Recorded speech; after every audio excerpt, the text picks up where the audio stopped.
এর মধ্যে কি বার্তা আছে আপনার কাছে? আরও একটু যদি প্রশ্ন করি, সেটি হচ্ছে বিএনপি ছাড়া বাকি রাজনৈতিক দলগুলো নির্বাচন ইস্যুতে ততটা জোর দিচ্ছে না কেন? ব্যারিস্টার ফুয়াদ। ধন্যবাদ।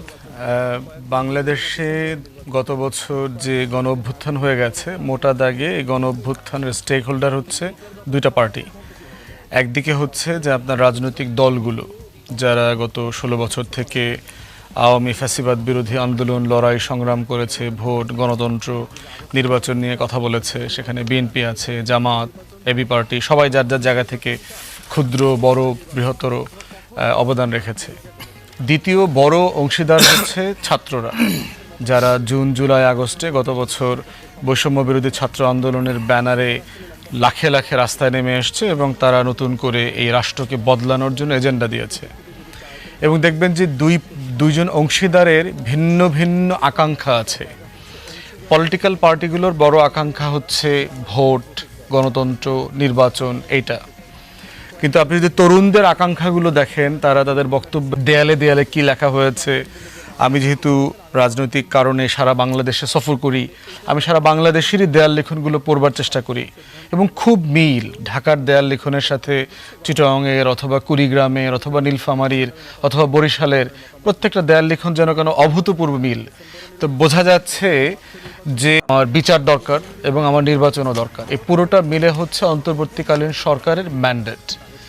এবং সেখানে আপনি বিবিসি বাংলার যে সাক্ষাৎকারের কথা বলেছেন, শুধু বিবিসি বাংলার সাক্ষাৎকার না, আমার মনে হয়েছে যে প্রফেসর ইউনুস নিউ ইয়র্ক টাইমসে দেওয়া ইন্টারভিউ থেকে শুরু করে গত বছরের সেপ্টেম্বর থেকে প্রিটি মাচ সকল ইন্টারভিউতে নির্বাচন বিষয়ে উনি কনসিস্টেন্ট কথা বলেছেন। আজকেও দেখলাম যে বাংলাদেশে নিযুক্ত যে আমেরিকার ফর্মার অ্যাম্বাসেডার ছিলেন উইলিয়াম বি মাইলাম এবং ডেপুটি অ্যাম্বাসেডার ছিলেন জন ড্যানিলুইস, ওনাদের সাথে প্রধান উপদেষ্টার মিটিং ছিল।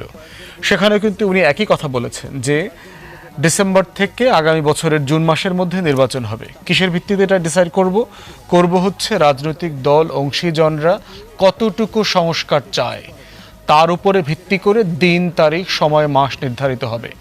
অতএব ওনার বক্তব্যের ভিতরে কিন্তু ফোকাসকে নষ্ট করা অথবা ওনাকে সাসপেক্ট করা, সন্দেহ করবার মতো কোনো বাস্তবতা এখনও তৈরি হয়নি।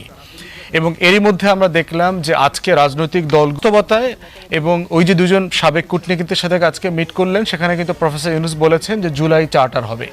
এই মতামতের উপর ভিত্তি করে যে রাজনৈতিক দল অংশীজনরা এই কোশ্চেনিয়ারের উপরে কি মত দিলেন, তার উপরে হচ্ছে জুলাই চার্টার সাইন্ড হবে।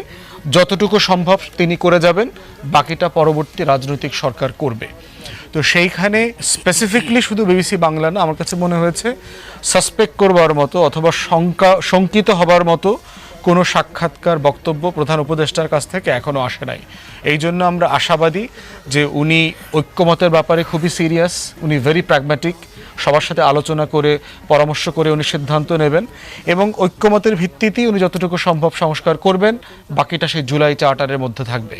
অতএব এটাই হচ্ছে মোটা দাগে বিবিসি বাংলাতে উনি একই কথা বলেছেন, স্কাই নিউজের রিসেন্টলি যে ইন্টারভিউ দিয়েছেন প্রিটি একই লাইনে উনি কথা বলেছেন।